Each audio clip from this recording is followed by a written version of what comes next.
5 কোটি টাকা যদি এটার মধ্যে ইনভেস্ট করি আমি 50 কোটি টাকা উঠাবো, 50 কোটি না হয়ে আমি 500 কোটি টাকা উঠাবো। এটা যতদিন থাকবে ততদিন বাংলাদেশের কোনো উন্নতি হবে না। এই জন্য কিন্তু ভারতেরও উন্নতি হবে না, এই জন্য পাকিস্তানের উন্নতি হবে না, কারো হবে না। আমি আপনাকে লিখে দিচ্ছি, এটা হবে না যতক্ষণ আমরা এই যে করাপশন ইন ইলেকশন, নির্বাচনে ইলেকশনে করাপশন যতদিন না রিমুভ করব ততদিন কোনো লাভ হবে না। আমি কিন্তু অর্থনীতির ছাত্র, ঠিক হাফ ছাত্র, কারণ আমি বোধহয় আমেরিকান ইউনিভার্সিটিতে 2-3টা কোর্স করছিলাম অর্থনীতিতে, সেটা 80 দশকের প্রথম দিকে।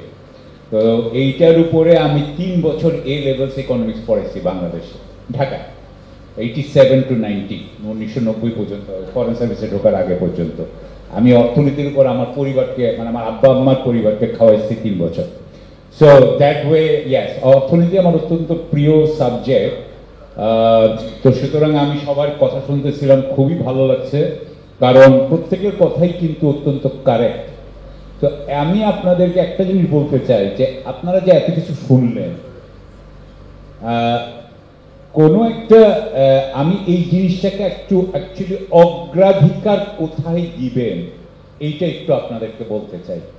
প্রথমেই বোধহয় প্রথম দিকেই জনাব জুবায়ের সাহেব, মাহবুব জুবায়ের, ইমরান, এহসানুল মাহবুব জুবায়ের, এহসানুল মাহবুব জুবায়ের সাহেব একটা কথা বলছিলেন প্রথমে, আপনাদের মনে আছে কিনা নিশ্চয়ই আছে, যে আমরা গরিব কেন? কেউ বলতে পারবেন আমরা গরিব কেন? জুবায়ের সাহেব বলে গেছিলেন আমাদের দক্ষতা নাই, স্কিলের অভাব। স্কিল, দক্ষতা আর শিক্ষা এক জিনিস না, দক্ষতার অভাব। আসলে দেখেন আমাদের এখানে এই ঘরের মধ্যেই আমরা যতজন আছে তাদের মধ্যে দেখবেন যে বেশিরভাগ মানুষের কিন্তু একটা কারিগরি দক্ষতার অভাব আছে। তাহলে কারিগরি দক্ষতা আমাদেরকে শেখানো হয় না কেন? এই শেখানো যে হয় না কেন, কারণ আপনি জানেন যে আপনি স্কুলে যান, ঢুকে যান, দেখেন কারিগরি ইয়েতে যান, শিক্ষা প্রতিষ্ঠানে যান, দেখেন যে কোনো জায়গায় যান, দেখেন কি শেখাচ্ছে। আমার এক বন্ধু এখানকার একটা বিশ্ববিদ্যালয়ের উপাচার্য ছিল, আমি দেখলাম যে সেও শিখাচ্ছে না। তাহলে এই যে শিখাচ্ছে না, এটার কারণ কি? এইটার কারণের উত্তর দিছে কিন্তু আমাদের জনাব রাশেদ প্রধান সাহেব। আমি আপনাদেরকে এই কথাটাতে আনতে চাইছিলাম। হ্যাঁ, আমাদের কারণ হচ্ছে কিন্তু একটা জায়গায়, আমরা আজকে গরিব কিন্তু একটা কারণে। আমি আপনাকে একটা ইয়ে দিয়ে শেষ করি, সেটা হচ্ছে যে দেখেন দক্ষিণ এশিয়ার লোকগুলো কিন্তু দেখেন আমরা কিন্তু সবাই গরিব, ইন্ডিয়ানরা গরিব, পাকিস্তানিরা গরিব, বাংলাদেশ গরিব, শ্রীলঙ্কা গরিব। পূর্ব এশিয়ায় যান, ওরা কিন্তু আমাদের থেকে অনেক বড় লোক, কোরিয়া বলেন, চীন বলেন, জাপান বলেন, সবাই বড় লোক। তার মানে এটা কিন্তু একটা কালচারের বিষয়। মানে ওইখানে কিন্তু দেখা গেছে যে ওরা কিন্তু অপেক্ষাকৃত, মানে তুলনামূলক হিসাবে অপেক্ষাকৃত আমাদের থেকে কম করাপ্ট, আমরা বেশি করাপ্ট অপেক্ষাকৃত পার্সেন্টেজ হিসাবে।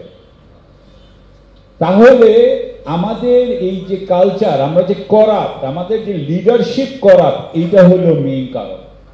রাশেদ প্রধান যখন বলছেন যে আমি 5 কোটি টাকা যদি এটার মধ্যে ইনভেস্ট করি আমি 50 কোটি টাকা উঠাবো, 50 কোটি না হয়ে আমি 500 কোটি টাকা উঠাবো, এইটা যতদিন থাকবে ততদিন বাংলাদেশের কোনো উন্নতি হবে না। এই জন্য কিন্তু ভারতেরও উন্নতি হবে না, এই জন্য পাকিস্তানেরও উন্নতি হবে না, কারো হবে না। আমি আপনাকে লিখে দিচ্ছি, এটা হবে না যতক্ষণ আমরা এই যে করাপশন ইন ইলেকশন, নির্বাচনে ইলেকশনে করাপশন যতদিন না রিমুভ করব ততদিন কোনো লাভ হবে না। এবং আমার মনে হয় যে বাংলাদেশে এই যে বর্তমান সরকার, অন্তর্বর্তীকালীন সরকার, তারাও কিন্তু এটা করলো না। রাশেদ প্রধান এটা কথা বললো, এটা কিন্তু কেউ শুনলো না। আমি কিন্তু আগের থেকে রাশেদ প্রধানের সাথে কথা না বলে আগের থেকে আমি এটা বলতাম যে আসলে আমাদের দেশের করাপশনের দুর্নীতি আমার একটা প্রিয় সাবজেক্ট। দুর্নীতির প্রধান কারণ, দুর্নীতির অবশ্যই দুর্নীতি দুই রকম আছে, কিন্তু দুর্নীতির প্রধান কারণ হচ্ছে এই নির্বাচন।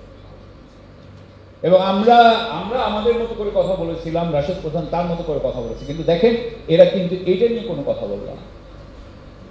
আমি রাশেদের সাথে সম্পূর্ণ একমত যে আমিও ঠিক এভাবে চিন্তা করছিলাম। আমি কয়েকদিন আগে মনে আছে না মিনহাজের সাথে আমি সিডাপে গিয়েছিলাম, এটা বোধ হয় আলম ভাই একটা ইয়ে ছিল, নাগরিক করেছেন। সেখানে কিন্তু আমি এগুলো বলেছিলাম, এই একই কথা বলেছিলাম যে টাকা পয়সা যাতে খরচ করতে না হয় ক্যান্ডিডেটের, সেই ব্যবস্থা গভর্নমেন্ট করবে। এবং গভর্নমেন্ট যদি করে দেয় তাহলে কিন্তু পুরো সমস্যার সমাধান হবে। কারণ আপনি দেখছেন এখানে আপনি দেখেছেন যে ব্রিগেডিয়ার নাসিরের কথা, আপনি দেখেছেন আমাদের সোলেমান চৌধুরী সাহেবের কথা, আপনি শুনেছেন মজিদ সাহেবের কথা, ডক্টর মজিদের কথা।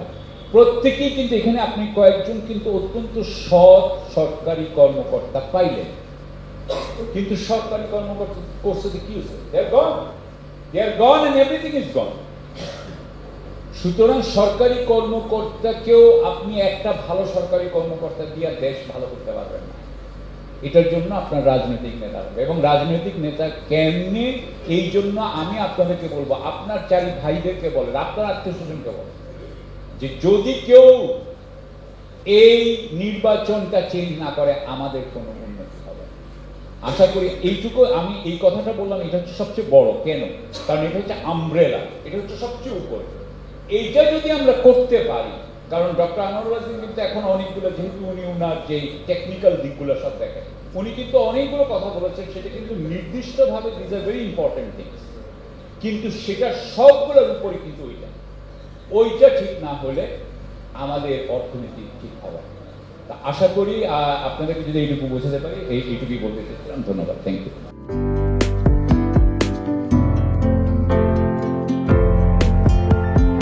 পহেলা জানুয়ারি 2025 ইউটিউব জার্নালিজমের অগ্রদূত changetv.press 6 বছর পেরিয়ে পা রাখল গর্বিত আমি অত্যন্ত আনন্দিত হলাম যে চেঞ্জ টিভি আগামী কয়েকদিনের মধ্যেই 6 বছর পূর্ণ করবে। আর হাঁটি হাঁটি পা পা করে চলা শুরু করে এখন সে বেশ দৌড়াদৌড়ি করছে বলা যেতে পারে। ও নামটাও অত্যন্ত বলবো যে সিগনিফিক্যান্ট, যে চেঞ্জ, এই গণঅভ্যুত্থান কিন্তু চেঞ্জেস। সেই হিসেবে তোমার টেলিভিশনের, তোমার এই চ্যানেলের নামের একটা যথেষ্ট মিল পাওয়া যায়। আমার প্রত্যাশা যে এই গণঅভ্যুত্থানের যে প্রত্যাশা, যে আশা আকাঙ্ক্ষা, চেঞ্জ টিভি সেটিকে এগিয়ে নিয়ে যাবে। তোমাকে শুভেচ্ছা। চেঞ্জ টিভি যারা সম্পৃক্ত আছেন, যারা কর্মী আছেন, সামনে পেছনে সকলকে আমার শুভেচ্ছা। changetv.press, এক ফোঁটা হলুদ নেই। Online TV channel change TV 6 বছর ধরে ওনারা কাজ করে যাচ্ছেন।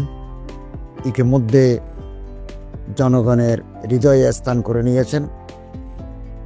প্রায় 22 লাখ সাবস্ক্রাইবার আছে। আর যে কোনো অনুষ্ঠান 10 লাখের মতো মানুষ এটা প্রতিদিন মানুষ দেখে থাকে। আমিও এই চ্যানেল নিয়মিত দেখি। তো চেঞ্জ টিভির পক্ষে আমির মোমিনুল মানিক সাহেবের উপস্থাপনা, প্রশ্নের ধরন, এগুলো জনগণ দেখতে চায়, শুনতে চায়। আমি চেঞ্জ টিভির উত্তরোত্তর সমৃদ্ধি কামনা করছি। changetv.press, এক ফোঁটা হলুদ নেই। চেঞ্জ টিভি, তো আমি তাদেরকে আমার অসংখ্য শুভেচ্ছা জানাচ্ছি, কারণ তারা যে ভূমিকা রেখেছে এই সময়, একটা কঠিন সময় ছিল, সেটাতে যেমন ভূমিকা রেখেছে, এমনকি 5ই আগস্টের পরে নতুন বাংলাদেশেও তারা তাদের সেই তীক্ষ্ণ একটা সমালোচনামূলক এবং যেটাকে আমি গঠনমূলক বলবো সেরকম একটা ভূমিকা রাখছেন। তো সেক্ষেত্রে আমরা মনে করি যে এই ভূমিকা আমাদের দরকার, আমরা চাই এটা থাকুক এবং আরো যেন সমৃদ্ধ হয়। নতুন বাংলাদেশ নির্মাণে আমরা চাই যে চেঞ্জ টিভি যে সমালোচনাগুলো করছে বা যেগুলো আমরা তুলে ধরছেন সেটা এমন করে করবেন যেন আমরা সেখান থেকে শিখতে পারি এবং সবাই মিলে যেন আমরা নতুন বাংলাদেশকে সত্যিকার অর্থে বৈষম্য বিহীন একটা সমাজ গড়ে তুলতে পারি, সেটা আপনারা সহজ চেষ্টা করুন।